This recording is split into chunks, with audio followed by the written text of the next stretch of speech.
စမိတ်ကကျွန်တော်ကဒီရှိမှာပါပါလေးရှားတဲ့ဧည့်တယ်ရှိတယ်ထူထူရှားတဲ့ဧည့်တယ်ရှိတယ်ပုံမှန်လေးပဲရှားတဲ့ဧည့်တယ်ရှိတယ်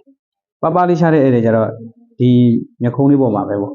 အရင်ကြီးမဟုတ်ဘူးနည်းနည်းလေးပဲကြိုက်အောင်လောက်ကလေးပဲပါပါလေးပဲရှားတာတချို့ဧည့်တယ်ကြတော့လည်းနည်းနည်းအထူကြိုက်နည်းနည်းထူထူလေးနှစ်ခုပြောင်တဲ့ဟာကိုနည်းနည်းပုံနေတာပေါ့ထူထူလေးရှားခြင်းတယ်တချို့ကကြတော့လည်းဒီအနောက်မှာခွဲချောင်းပေါ့သူ့ရဲ့ခွဲချောင်းအပြောက်ရှားခွဲချောင်းအပြောက်ရှားတယ်ဆိုရင်ဒီရှေ့မှာခွဲချောင်းမရှိတော့ဘူးကဒီအလဲခွဲဘေးခွဲပါညာမပေါ်တော့ဘူးအထူရှားတာပေါ့ဒါဆိုတော့ခွဲချောင်းအပြောက်သွားမယ်ဒီတိုင်းဆိုလို့ရှိရင်တော့ဒီစမိတ်ပပလေးရှားတဲ့ဧည့်တယ်တွေနည်းနည်းပုံမှန်လောက်လေးရှားတဲ့ဧည့်တယ်တွေဆိုတော့ဒီနောက်မှာသူ့ရဲ့ဘေးခွဲလေးတို့အလဲခွဲလေးတို့ဘေးမကြအလဲမကြတော့ဒီလိုမျိုးလေးတွေစမိတ်ပေါ်လိမ့်မယ်နော်စမိတ်တို့ဇွဲတို့ဆိုတာကဒီအနောက်မှာညှက်တဲ့ပုံနဲ့မဆိုင်ဘူးနော်အရှိမပဲဆိုင်နော်အရှိမလူငယ်ဆန်ဆန်လေးဒီအရှိမဇွဲလေးတွေအတူလေးစတက်အများလေးနဲ့ချကျင်နေဆိုရင်ဒီအနောက်ကစတက်ပဲညံ့ညံ့အတူပဲညံ့ညံ့ဘော့ကေပဲညံ့ညံ့ဘလို့ပုံစံပဲညံ့ညံ့ညက်လို့ရတယ်နော်အဓိကအရှိပိုင်းကအရှိပိုင်းပဲခုနကပြောလို့အနောက်ပိုင်းကအနောက်ပိုင်းပဲနော်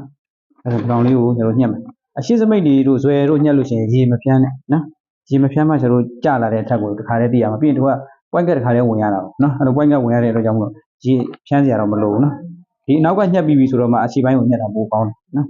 အဲ့ဒါဒီအရှိပိုင်းကိုကျွန်တော်ညှက်မယ်